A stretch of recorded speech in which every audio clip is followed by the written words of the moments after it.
સૌપ્રથમ અહીં સબસ્ક્રાઇબ પર ક્લિક કરો, બાજુમાં આવતા બેલ જેવી નિશાની પર ક્લિક કરો. એજ્યુસફર ચેનલના તમામ વિડીયોના અપડેટ્સ આપના ફોનમાં મળતા રહેશે.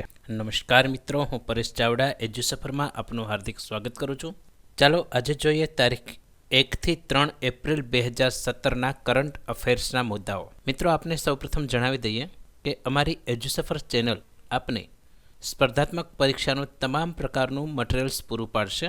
આ મટીરિયલ્સને આધારે આપ સ્પર્ધાત્મક પરીક્ષાની સૌથી વધારે સારી રીતે તૈયારી છે એ કરી શકશો.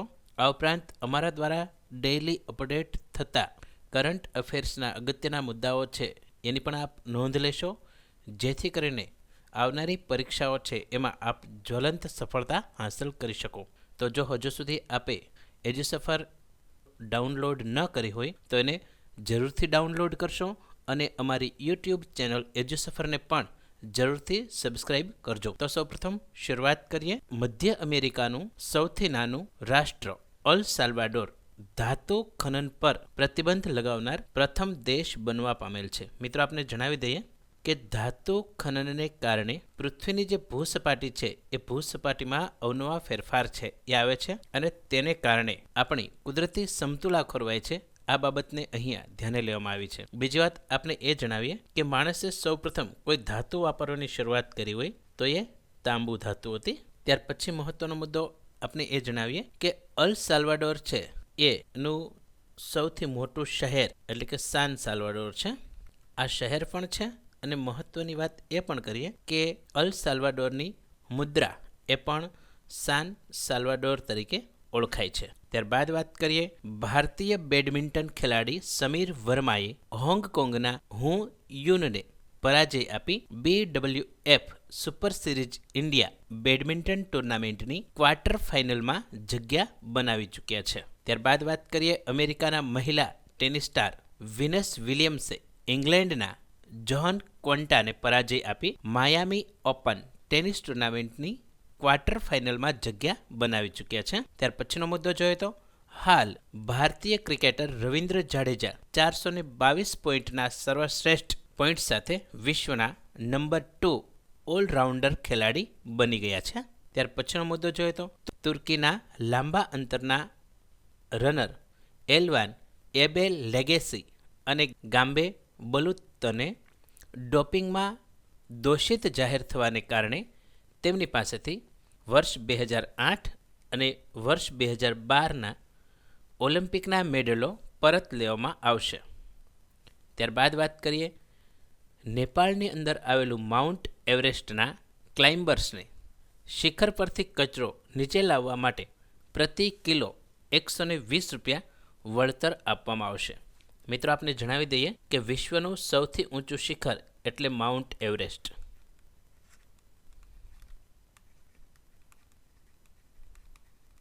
આ શિખર નેપાળ દેશમાં આવેલું છે.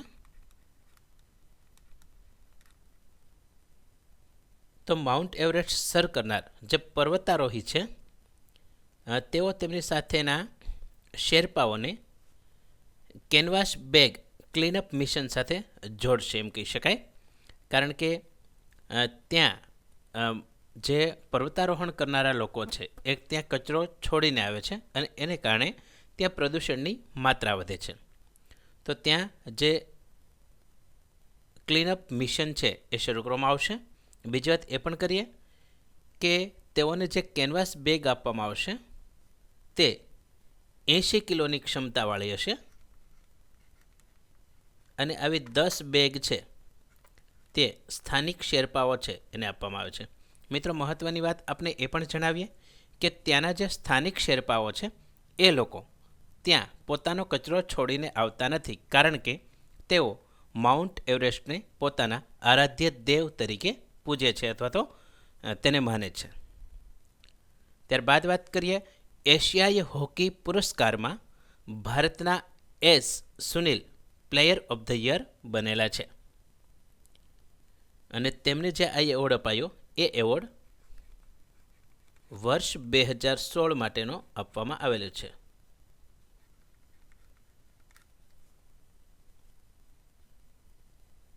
ત્યારબાદ આ મુદ્દા સાથે સંકળાયેલો અન્ય મુદ્દો જોઈએ તો હરમનપ્રીત સિંહને promising player of the year તરીકે પસંદ કરવામાં આવ્યા છે. તો એ નામ છે હરમનપ્રીત સિંહ.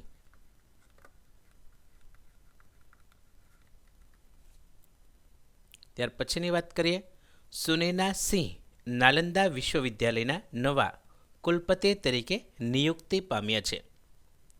મિત્રો, તેઓ આ પહેલાં હૈદરાબાદની અંદર આવેલી EFL વિશ્વવિદ્યાલયના કુલપતિ હતા. આ EFL વિશ્વવિદ્યાલય છે એ હૈદરાબાદમાં છે અને નાલંદા વિશ્વવિદ્યાલયના કુલપતિ બન્યા પહેલાં સુનૈના સિંહ છે એ અહીંયા હૈદરાબાદમાં કુલપતિ તરીકેની કામગીરી છે એ સંભાળતા હતા.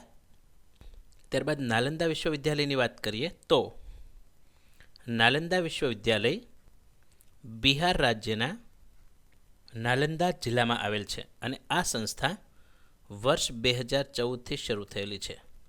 ત્યાર પછીનો મુદ્દો જોઈએ, જાપાન દેશ દ્વારા ભારતમાં સમર્પિત ફ્રેટ કોરિડોર સહિત અન્ય બુનિયાદી મેથડ માટે 371 અરબની જાહેરાત કરવામાં આવેલ છે. મિત્રો, આપને જણાવી દઈએ કે હાલ જાપાન દેશના રાજદૂત તરીકે ભારતમાં કેજી હિરામાત્સુ ફરજ બજાવી રહ્યા છે. ત્યાર પછીનો મુદ્દો જોઈએ, 2 એપ્રિલ 2017ના રોજ વિશ્વ ઓટિઝમ જાગૃતતા દિવસ મનાવવામાં આવ્યો હતો. આ દિવસનો વિષય વૈશ્વિક લેવલ પર રાખવામાં આવ્યો હતો અને તે છે ઓટિઝમ તથા સ્વયં સંકલ્પ. તો વૈશ્વિક લેવલે આ વિષય સાથે આ વખતનો ઓટિઝમ જાગૃતતા દિવસ છે એ મનાવવામાં આવેલો. ત્યારબાદ વાત કરીએ, 1 એપ્રિલ 2017ના રોજ ભારતીય રિઝર્વ બેન્કે પોતાનો 82મો સ્થાપના દિન ઉજવેલ. મિત્રો, આપને જણાવી દઈએ કે આ બેંકની સ્થાપના 1 એપ્રિલ 1935થી થયેલી. ત્યાર પછીનો એક મહત્ત્વનો મુદ્દો આપણે એ પણ જણાવીએ કે સર એસ્બોર્ન સ્મિથ આ બેંકના પ્રથમ ગવર્નર બન્યા હતા. અને મહત્ત્વનો મુદ્દો એ પણ કહી શકાય કે રિઝર્વ બેંક ઓફ ઇન્ડિયાનું રાષ્ટ્રીયકરણ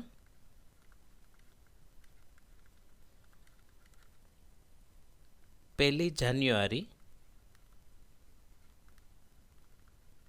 1949થી થયેલું છે.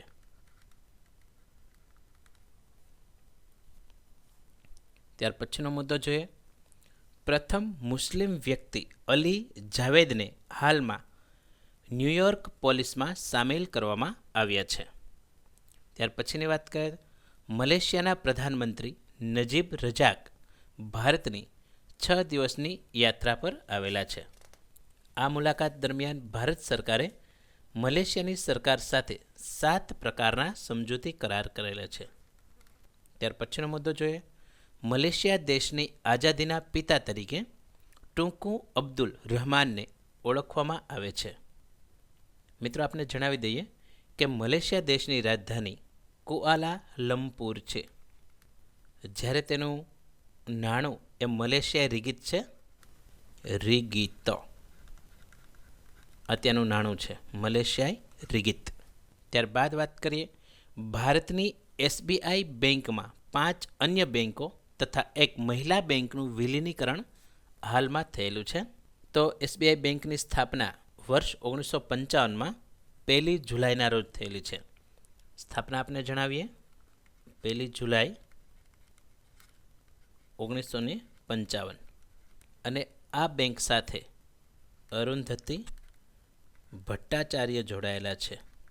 ત્યાર પછીનો મુદ્દો જોઈએ, ભારત દેશે એનડીબી પાસે વિવિધ પરિયોજનાઓ માટે $2 અરબ સહાયતા માંગેલી છે. મિત્રો, આપને એનડીબીનું પૂરું નામ જણાવીએ તો એ છે ન્યૂ ડેવલપમેન્ટ બેંક.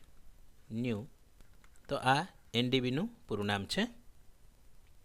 આ સંસ્થાનું વડું મથક ચીન દેશના શાંઘાઈ શહેરમાં આવેલું છે અને એનડીબીની જ્યારે સ્થાપના થઈ ત્યારે તેની પ્રારંભિક મૂડી છે એ $100 બિલિયન અમેરિકી ડોલર રાખવામાં આવી હતી.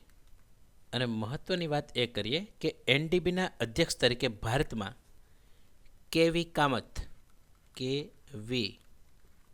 કામથ ફરજ બજાવી રહ્યા છે. ત્યાર પછીનો મુદ્દો જોઈએ. જમ્મુ કાશ્મીરમાં આવેલ તુલિપ ગાર્ડનમાં 46 પ્રકારના 20 લાખ તુલિપ ફૂલો સાથે આ ગાર્ડન એશિયાનો સૌથી મોટો ગાર્ડન છે. મિત્રો આપને જણાવી દઈએ કે 1 એપ્રિલ 2017ના રોજ બહાર એ કાશ્મીર નામનો તુલિપ ફેસ્ટિવલ ત્યાં શરૂ થયેલ છે. ફેસ્ટિવલનું નામ આપને જણાવીએ, બહાર એ કાશ્મીર અથવા તો તુલિપ ફેસ્ટિવલ ત્યાં હાલ શરૂ થયેલો છે. ત્યાર પછીની વાત કરીએ.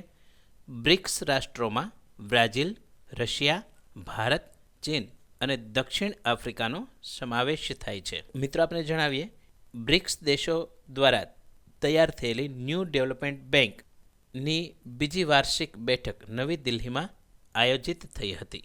એટલે કે ન્યૂ ડેવલપમેન્ટ બેંક એ બ્રિક્સ દેશો છે એની એક મહત્ત્વની દેન છે એવું કહી શકાય. ત્યાર પછીની વાત કરીએ. વિશ્વની સૌથી લાંબી સડક સુરંગ નોર્વેમાં આવેલ છે અને તેની લંબાઈ 24.5 કિલોમીટર જેટલી છે. મિત્રો આપને જણાવીએ કે ભારતમાં હાલ એશિયાની સૌથી લાંબી ચૈનાની નૈશારી સુરંગ ખુલ્લી મૂકવામાં આવેલી છે અને એ જમ્મુ કાશ્મીરમાં. આ સુરંગને પટની ટોપ પણ કહેવામાં આવે છે. જોઈએ આજનો સવાલ.